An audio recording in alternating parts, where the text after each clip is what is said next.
إخواني أخواتي مرحبا بكم. هذا المشهد اللي كتشوفوا قدامكم عادي وبزاف، مطار وشارع وسيارات كدوز. أولا الحمد لله على نعمة المطر اللي عطانا الله سبحانه وتعالى هذا العام من بعد سنين طويلة ديال الجفاف. ولكن السؤال ماشي في المطار، السؤال الحقيقي هو كيفاش المدن ديالنا كتستقبل هذه النعمة. مع أولى القطارات كنشوفوا بعض الشوارع كتولي برك مائية وأزقة كيصعب المرور منها، ومدن كتبان وكأنها ما كانت متوقعة زيارة المطار. المشكل هنا ماشي غير في كمية التساقطات، ولكن في البنية التحتية. قنوات صرف ما كتستحملش الضغط، بلوعات مسدودة بالأزبال، طرقات بلا انحدار كافي، وأحياء توسعت بسرعة أكبر من قدرة الشبكات القديمة. إخواني أخواتي، المشهد كيبان بسيط، ماء مجموع في الطريق، ولكن وراءه أسئلة كبيرة. واش الصيانة كتدار بانتظام؟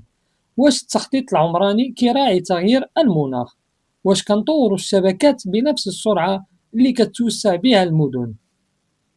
وفي هذه السنة والحمد لله عرفت بعض المدن المغربية أمطار قوية كتجي دفعة واحدة، وهذا الشيء كيحتاج تجهيزات أقوى ورؤية استباقية، ماشي غير تدخلات وقت الأزمة. فمثلا مدينة القصر الكبير شمال المغرب عاشت وضع طارئ حقيقي من بعد تساقطات مطرية غزيرة رفعت منسوب مياه وادي اللوكوس، ووصل سد وادي المخازن إلى طاقته القصوى، مما هدد أحياء سكنية كاملة وعطل حركة السكان والمرافق الحيوية.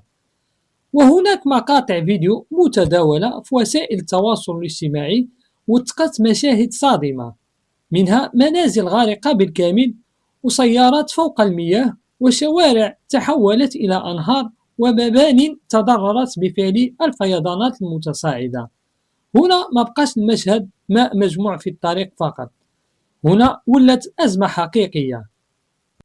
إخواني أخواتي، والسؤال اللي كيتطرح بقوة الآن، واش المشكل فقط في المطار ولا في مدن ما كانتش مهيئة لسيناريوهات بحال هذه؟ وحتى المسؤولية ماشي غير تقنية ولا مؤسساتية، حتى سلوكنا اليومي عنده دور. على سبيل المثال، الأسباب اللي كتسد مجاري المياه، رمي عشوائي وإهمال تفاصيل صغيرة كتولي سبب في كارثة كبيرة ملي كينزل المطر. المطر نعمة إخواني أخواتي بدون شك، ولكن الطريقة اللي كنستقبلوا بها هاد النعمة هي اللي كتحدد واش غادي تولي راحة ولا خطر يهدد البيوت والأرواح. شاركونا آراءكم في التعليقات، وأين يكمن الخلل الأكبر؟ في التجهيزات، في التخطيط، ولا حتى في سلوك بعض المواطنين؟